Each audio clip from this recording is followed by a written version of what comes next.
Hi friends, ఈ video చేసే కారణం చాలామంది చెడిపోతున్నారు అన్నమాట. తాగడం, స్మోకింగ్, బెట్టింగ్లు ఇలా రకరకాలుగా చెడిపోతున్నారు. ఇలా వీళ్ళు చెడిపోయే కారణం ఏమబ్బా అని మనం ఎంక్వైరీ చేస్తే ఇళ్ళల్లో సమస్యలు అని చెప్తున్నారు. చాలామంది ఇంట్లో వాళ్ళే అని సమస్య చెప్తున్నారు. కొందరు డబ్బు సమస్య అని చెప్తే, కొందరు భార్య సమస్య అని చెప్తే, కొందరు నా మాట వినటం లేదు ఇంట్లో అని కొందరు అని చెప్తే, కొందరు నా భార్య అస్సలు నాకు అర్థమే చేసుకోవటం లేదు అని ఇలా కంప్లైంట్లు అనేది చాలా బయట అనేది చెడు అలవాట్లకి వీళ్ళు ఈ సొట్టలు చెప్తున్నారనమాట. ఇంట్లో కానీ ఆడోళ్ళు కానీ వాళ్ళ తల్లిదండ్రులు కానీ ఎవరైనా కానీ మీ వాళ్ళు చెడిపోతున్నారు అంటే మీరు ఆలోచించాలి. కంపల్సరిగా మీరే ఆలోచించాలి. మీరు ఆలోచించి ఏమని చెప్పాలి అంటే ఒక్క మాట చెప్పాలి. ఏమని అంటే ఆ ఒక్క మాట అంటే సరే అని ఒక్క మాట ఏమని చెప్పాలి అంటే మీరు గట్టిగా నిర్ణయం తీసుకొని ఈ పొద్దుటి నుంచి నువ్వు చెప్పే మాట ఏమని చెప్పాలా, తన భర్తకైనా బిడ్డకైనా కొడుకైనా ఎవరికైనా కానీ ఈ పొద్దుటి నుంచి సరే నువ్వు ఏది చెప్తే అదే వింటా, అదే చేస్తా.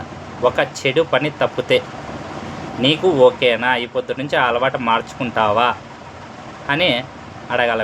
మీరు మారుతా అంటే 100% నేను ఈ మాట మీద నేను నిలబడతాను, నువ్వు మారు అని చెప్పాలి. అలా మీరు ఆ మాట మాట్లాడిన తర్వాత ఏ ఒక్కరైనా కానీ వీళ్ళు ఎందుకు చెడిపోయినారో వీళ్ళు ఇంట్లో కారణాలని చెప్పినారు కాబట్టి బయట వీళ్ళు ఫ్రెండ్స్తో తిరిగి ఇలా చెడిపోతున్నారా లేదంటే ఇంట్లో సమస్యలు అని చెప్పి ఆలోచించి వాళ్ళ ఫ్రెండ్స్ ఎవరైనా తాగే వాళ్ళు కానీ ఇట్లా చెడు అలవాట్ల స్మోకింగ్ అలవాట్లు కానీ జూదాల అలవాట్లు కానీ ఉంటే 2 నాళ్ళు వాళ్ళకి దూరంగా ఉండేటట్లుగా మీరు చూసుకోవాలి.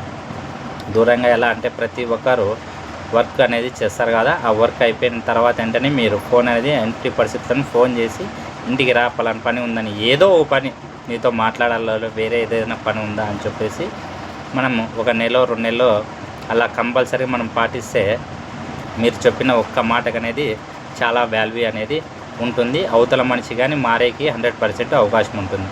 ఇది భర్తకే కొనే క్వశ్చన్ కాదు, భార్యకైనా కానీ ఇదే వర్తిస్తుంది అనమాట. భార్యలు కానీ చాలామంది ఇదే మాట అంటారు, నా భర్త నా మాట వినటం లేదు అని చెప్పేసి చాలామంది ఏడుస్తూ అంటారు. ఇళ్ళల్లో కొట్లాడేసి వాళ్ళ పుట్టినింటికి వెళ్ళిపోతారనమాట. భర్త అయినా కానీ ఇదే మాటనే చెప్పాలి, ఇదే మాటే అడగాలి. మారినారనుకో మీ భార్య కానీ మీకు ఎల్లప్పుడూ తోడుగా ఉంటుంది, భర్త అయినా భార్యకి ఎల్లప్పుడూ తోడుగా ఉంటారు. మీరు సచ్చేంత వరకు ఉండాలి. ఏ చిన్న సమస్య వచ్చినా కానీ ఆమె అంటే కొట్లాడేది వచ్చినా కాదు, ఇద్దరు కూర్చొని పరిష్కారం చేసుకోవాలి. అప్పుడు మీరు బాగుంటారనమాట. మీకు నచ్చినట్లయితే ఒక లైక్ చేయండి ఫ్రెండ్స్. ఉంటా.